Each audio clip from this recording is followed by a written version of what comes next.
Class. आइए आज हम अपना नेक्स्ट चैप्टर स्टार्ट करते हैं जिसका नाम है नागरिकता यानी कि सिटीजनशिप। ठीक है, तो सिटीजनशिप जो होती है उसके बारे में हम विस्तार पूर्वक पढ़ेंगे इस लेसन में। ठीक है, इस लेसन में हम जानेंगे कि नागरिक और नागरिकता से संबंधित जो भी खास बातें हैं वो सब इस लेसन के अंदर इंक्लूड हैं। तो ये आज हम स्टार्ट करते हैं। ठीक है, देखो नागरिक का सबसे पहले तो हमें नागरिक का अर्थ पता होना चाहिए। ठीक है, क्योंकि नागरिक शब्द से ही नागरिकता बना है। तो नागरिक का मीनिंग हमको पता होना चाहिए। नॉर्मल मीनिंग में तो आप सभी जानते हैं कि नागरिक मीन्स क्या होता है, सिटीजन मीन क्या होता है। कि साधारण बोलचाल में तो सभी कहते हैं कि कोई भी ऐसा व्यक्ति जो किसी भी नगर में रहता है तो वो नागरिक कहलाता है। ठीक है, लेकिन इसका अर्थ यह नहीं होता है कि भाई अगर कोई ग्रामीण क्षेत्र में रहता है तो वह नागरिक नहीं कहलाएगा। इसका अर्थ ये नहीं होता है। ठीक है, क्योंकि अगर हम राजनीति शास्त्र में पढ़ रहे हैं तो राजनीति शास्त्र के हिसाब से अगर हम देखें तो नागरिक कौन होता है, नागरिक उस व्यक्ति को कहा जाता है अर्थशास्त्र के अंदर जो किसी भी राज्य का निवासी होता है और राज्य उसे विभिन्न प्रकार के सामाजिक और राजनीतिक अधिकार प्रदान करते हैं। ठीक है, सामाजिक अधिकारों के बारे में आपने अच्छे से पढ़ा है और उसके पहले जो है आपने राजनीतिक अधिकारों के बारे में भी जान चुके हैं आप। ठीक है, तो वो सब चीज़ें जो हैं जब एक नागरिक को प्राप्त होती हैं तो उसके बाद उसके कुछ कर्तव्य भी होते हैं। अधिकारों की बात ही नहीं है, साथ में उसके कुछ कर्तव्य भी होते हैं जिनका उसे पूरी निष्ठा के साथ जो है पालन करना होता है। ठीक है, देखो किसी भी राष्ट्र की उन्नति इस बात पर निर्भर करती है कि उस देश के नागरिक कितने बुद्धिमान हैं, चरित्रवान हैं और कर्तव्य परायण हैं। ठीक है, एक तरफ जो है नागरिक जो क्या है कि नागरिक ही बेसिकली जो है कोई भी ऐसा व्यक्ति जो राज्य की सीमाओं के अंदर रहता हो, राज्य द्वारा उसे अधिकार प्राप्त हो, उसे नागरिक कहा जाता है। ठीक है, लेकिन केवल लेकिन किसी भी व्यक्ति के केवल नगर में रहने से ही वो नागरिक नहीं बन जाता है। उसको कुछ सामाजिक और राजनीतिक अधिकार अवश्य प्राप्त होने चाहिए। तो इस तरीके से जो है अरस्तु की डेफिनेशन देखिए आप। अरस्तु ने क्या डेफिनेशन दी है? अरस्तु ने डेफिनेशन दी है कि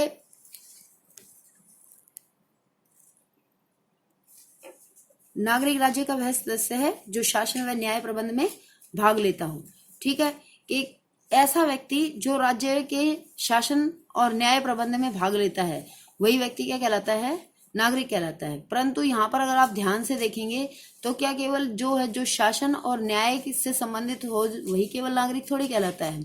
ठीक है, क्योंकि देखो जब जो है अरस्तु ने डेफिनेशन दी थी उस समय क्या होता था? उस समय जो है नगर ये जो होते थे छोटे छोटे नगर राज्य होते थे। ठीक है, आधुनिक युग नगर राज्यों का न्याय होकर के राष्ट्र राज्यों का बन गया है।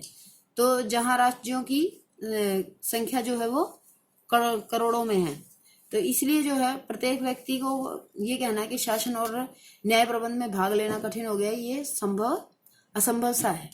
ठीक है, अब देखो इसकी डेफिनेशंस की बात करें हम तो डेफिनेशंस सबसे पहले आप इसकी प्रोफेसर लास्की की देखिए कि नागरिक उस व्यक्ति को कहते हैं जो न केवल समाज का ही सदस्य है अपितु जो तकनीकी कर्तव्यों का भी पालन करता है। तो तकनीकी कर्तव्य यहाँ पर कौन से हैं हमारे? तकनीकी कर्तव्य बेसिकली तकनीकी कर्तव्य हमारे हैं जैसे वो राजनीतिक अधिकार है तो उसका राजनीतिक कर्तव्य भी होता है।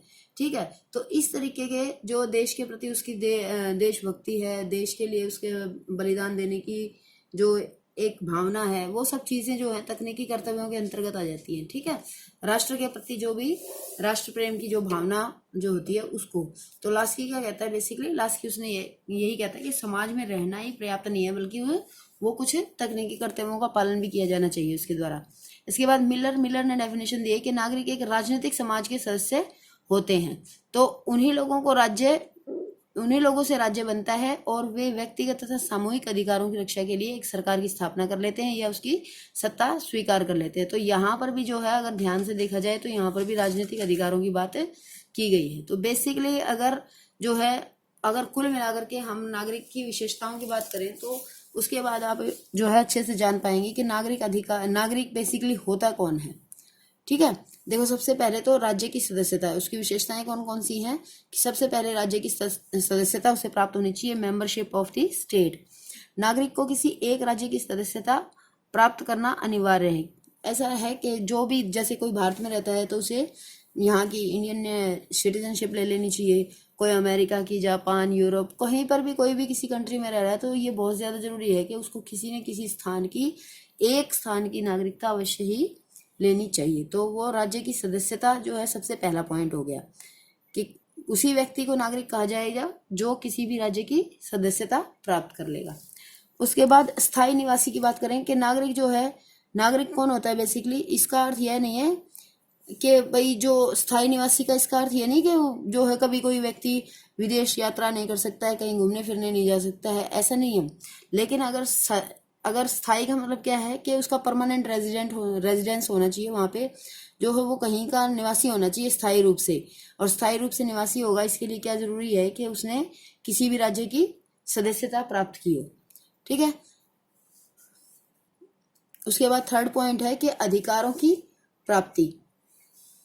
अधिकारों की प्राप्ति के संबंध में क्या है कि जैसे कि मैंने आपको कहा था कि उसको कुछ सामाजिक और राजनीतिक अधिकार प्राप्त होने चाहिए। तो यहाँ पर जो है उसी बात को और थोड़ा वास्ट तरीके से लेकर आए हैं कि नागरिक को राज्य की ओर से कुछ सामाजिक, आर्थिक और राजनीतिक अधिकार मिले होते हैं, जिनका प्रयोग करके वह अपने जीवन का अधिकतम विकास और समाज का कल्याण कर सकता है। ठीक है। उसके बाद फोर्थ पॉइंट है कर्तव्यों का पालन करना, कि कोई भी नागरिक जो है तभी नागरिक कहलाएगा जो, जैसे कि वलास्की ने कहा था कि कुछ तकनीकी कर्तव्यों का उसे पालन करना अवश्य है। तो तकनीकी कर्तव्य क्या हो सकते हैं, कुछ भी जो है ऐसे कर्तव्य, अगर मान लीजिए देश के ऊपर संकट की आ जाता है तो ऐसी स्थिति में उसे सैनिक सेवा के लिए तैयार रहना चाहिए।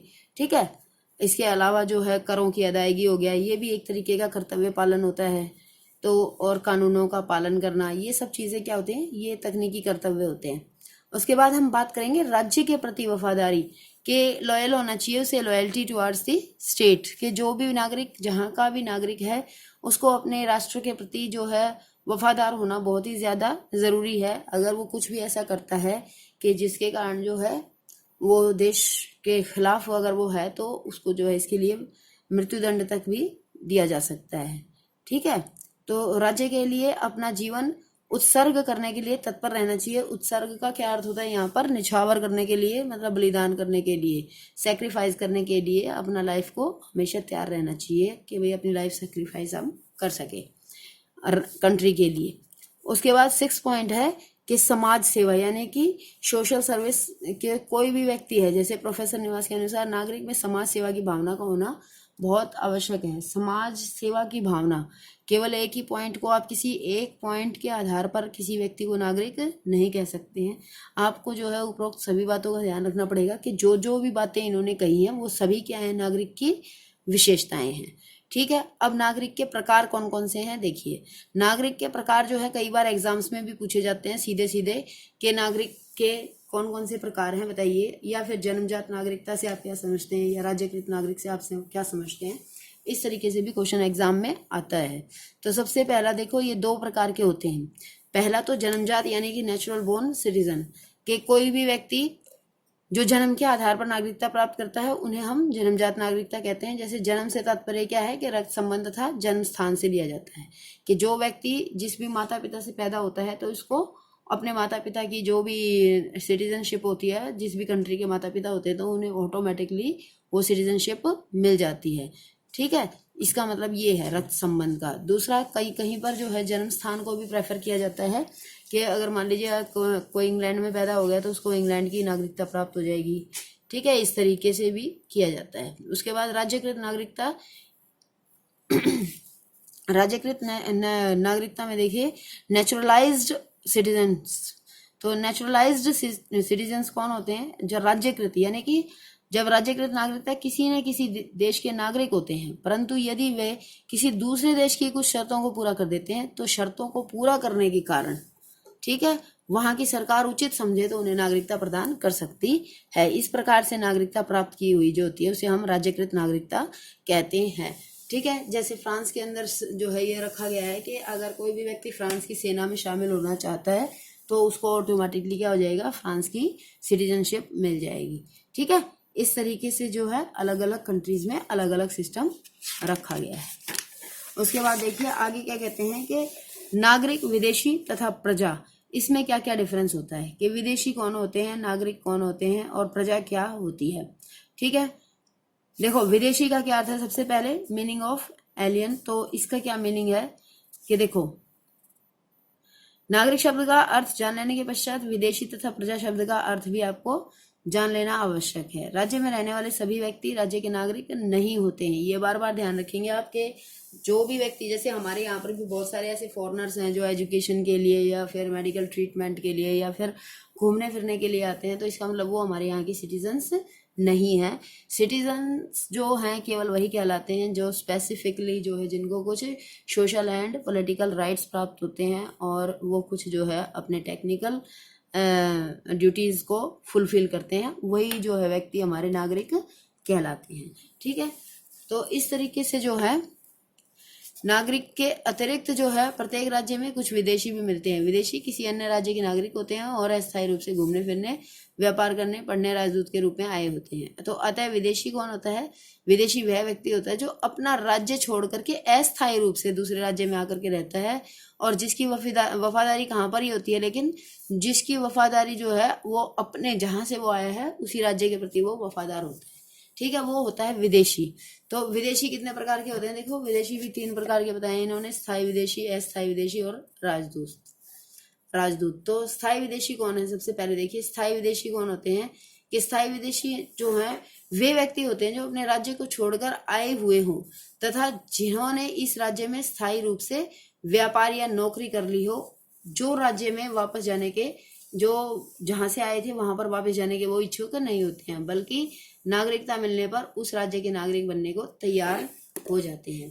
ठीक है, जैसे जो है यहाँ पर अगर हम देखें तो बहुत सारे बांग्लादेशी भी हैं, एक तरीके से एग्जाम्पल कि बांग्लादेश तो वैसे विदेश ही है एक तरीके से, हमारे लिए तो अलग कंट्री है, लेकिन बहुत सारे बांग्लादेशी ऐसे हैं जो अपने क्या करते हैं, जिन्होंने क्या किया है बेसिकली, जिन्होंने जो है जिन्होंने इस तरीके से जो है यहाँ पर आकर के कोई स्थायी व्यापार या नौकरी कर ली है, जिसके बाद वो क्या सोचते हैं बेटा कि उन्हें को जो है ना इंडिया की नागरिकता मिल जाए और वो इस तरीके से किसी दूसरे कंट्री में वापस नहीं जाना चाहते हैं। ठीक है, इसके बाद देखो, इसके बाद अगला पॉइंट है हमारा अस्थायी विदेशी। अस्थायी विदेशी कौन होते हैं? जो जैसे कुछ लोग क्या होते हैं कि कुछ समय के लिए घूमने फिरने या फिर अध्ययन के लिए आते हैं और वो उनका काम खत्म होने के बाद वो वापस अपनी कंट्री चले जाते हैं। इसके बाद थर्ड होते हैं राजदूत, जिनको एम्बेसडर्स कहते हैं, ambassadors of and other diplomatic agents. ये कौन होते हैं बेसिकली? ये वो राजदूत होते हैं, वो व्यक्ति होते हैं जो किसी अन्य राज्य द्वारा अपने प्रतिनिधि के रूप में दूसरे राज्य में भेजे जाते हैं। स्पेशली जो है बेटा ये एक तरीके से आईएएस ऑफिसर, आईएफएस ऑफिसर्स होते हैं ये। ठीक है, जो किसी भी एक देश के द्वारा दूसरे देश में भेजे जाते हैं और वो वहां पर जाकर के क्या करते हैं, अपने देश का प्रतिनिधित्व करते हैं। वहां पर जाकर के वो देखते हैं कि हमारे देश के लिए जो है इस कंट्री के अंदर क्या सोच विचार है और क्या कार्य जो है किस तरीके से यहाँ पर होते हैं। तो ये सभी जो है सभी कंट्रीज में होता है ये राजदूत वाला सिस्टम। सभी ज्यादातर कंट्रीज जो हैं दूसरी कंट्रीज के अंदर अपने राजदूत भेज देते हैं। ठीक है, खास बात क्या होता है? खास बात ये होता है कि बेटे इन पर अपने ही राज्य के कानून लागू होते हैं और उस राज्य के कानून लागू नहीं होते हैं जहां पर ये आए हुए होते हैं। जैसे अमेरिका का कोई राजदूत है, ठीक है, वो थाईलैंड गया हुआ है, हमने हमारी तरफ से, हमारी सरकार ने थाईलैंड में हमारे राजदूत अपॉइंट किए हैं, तो उस राजदूत के ऊपर जो है कहाँ के कानून लागू होंगे? उस राजदूत के ऊपर कानून लागू होंगे हमारी ही कंट्री के, इंडिया के, थाईलैंड के नहीं। ठीक है, इसके बाद नेक्स्ट देखो कि नागरिक और विदेशी में जो ये देखिए कुछ विद्वानों के द्वारा विदेशियों को 2 और प्रकारों में विभाजित किया जाता है, जैसे मित्र विदेशी और शत्रु विदेशी। यदि भी आपको नाम से ही क्लियर हो रहा होगा कि जिन राष्ट्रों के साथ हमारी मित्रता है, अगर उन देशों से संबंधित वो लोग हैं तो हम उन लोगों को क्या कहते हैं? हमारे मित्र विदेशी कहते हैं। और अगर मान लीजिए दूसरी तरफ से हैं शत्रु विदेशी, अगर कोई ऐसे हैं जिन कंट्रीज के साथ हमारे संबंध अच्छे नहीं है, अगर वो नागरिक उन कंट्रीज से बिलोंग करते हैं तो वो कैसे विदेशी हो गए? वो शत्रु विदेशी हो गए। ठीक है, उसके बाद देखो बेटा अगला क्या कहते हैं कि नागरिक और विदेशी में क्या अंतर होता है।